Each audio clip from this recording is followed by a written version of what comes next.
Hello friends, welcome back to our channel. Friends, మీరు ఇంట్లోనే ఉండి ప్యాకింగ్ జాబ్ చేయాలనుకుంటున్నారా? అయితే మనం ఈ వీడియోలో ఒక ప్యాకింగ్ జాబ్ గురించి తెలుసుకుందాం. ఈ ప్యాకింగ్ జాబ్ ఏంటంటే పెన్సిల్స్ ప్యాక్ చేయడం. ఫ్రెండ్స్, ఈ జాబ్ కి ఎలా అప్లై చేసుకోవాలి, వర్క్ ఎలా చేయాలి, సాలరీ ఎంత ఇస్తారు అనే పూర్తి వివరాలు మన వీడియోలో తెలుసుకుందాం. ఈ జాబ్ చేయడానికి మీకు ఖచ్చితంగా ఆధార్ కార్డు ఉండాలి, మీ వయస్సు 20 పైగా ఉండాలి. ఇలా ఉంటేనే కంపెనీ వాళ్ళు మీకు ఈ జాబ్ ఇవ్వడం జరుగుతుంది. అప్సర పెన్సిల్, నటరాజ్ పెన్స్ లాంటివి ప్యాక్ చేయాల్సి ఉంటుంది. కంపెనీ వాళ్ళు మీకు మెటీరియల్ పంపించిన తరువాత మీరు ఈ ప్యాకింగ్ ని స్టార్ట్ చేయాలి. దీనిని ప్యాక్ చేసి కంపెనీ వాళ్ళకి రిటర్న్ పంపించాలి. సో మీకు ఒక్క బాక్స్ కి కొంత మనీ అనేది ఇవ్వడం జరుగుతుంది. మీరు ఎంత ఎక్కువ ప్యాకింగ్ అనేది చేస్తే అంత ఎక్కువ సాలరీ అనేది కంపెనీ వాళ్ళు ఇవ్వటం జరుగుతుంది.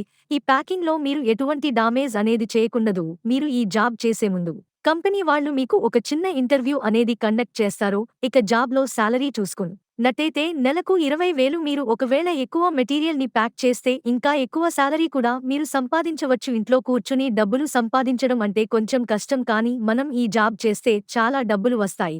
ఇది వెరిఫైడ్ కంపెనీ. ఈ జాబ్ లో ఎలాంటి ఫ్రాడ్ లేదు. ఫ్రెండ్స్, మీరు ఈ జాబ్ కి అప్లై చేయాలనుకుంటే గూగుల్ క్రోమ్ ఓపెన్ చేసి తెలుగు కౌంట్ డౌన్ అని టైప్ చేయండి. ఇలా సెర్చ్ చేయగానే ఒక వెబ్సైటు వస్తుంది.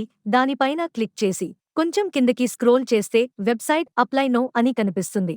అది క్లిక్ చేసి అక్కడ ఒక అప్లికేషన్ ఫారం అనేది వస్తుంది. అందులో మన పేరు, phone number, email, date of apply, మీ తండ్రి పేరు, Aadhaar card details, education, male female enter చేయాలి. ఎన్ని గంటలు పని చేయగలుగుతారు అనే పూర్తి వివరాలు టైప్ చేసి సబ్మిట్ చేసేయాలి. ఇలా చేసిన 2 రోజుల్లో కంపెనీ వాళ్ళు మీకు కాల్ చేయడం అనేది జరుగుతుంది. లేట్ ఎందుకు ఫ్రెండ్స్? ఇంట్రెస్ట్ ఉన్నవాళ్ళు వెంటనే అప్లై చేయండి. ఈ వీడియో మీకు నచ్చినట్లయితే లైక్ చేయండి, షేర్ చేయండి. మరిన్ని జాబ్ అప్డేట్స్ గురించి మా ఛానల్ని తప్పకుండా సబ్స్క్రైబ్ చేసుకోండి.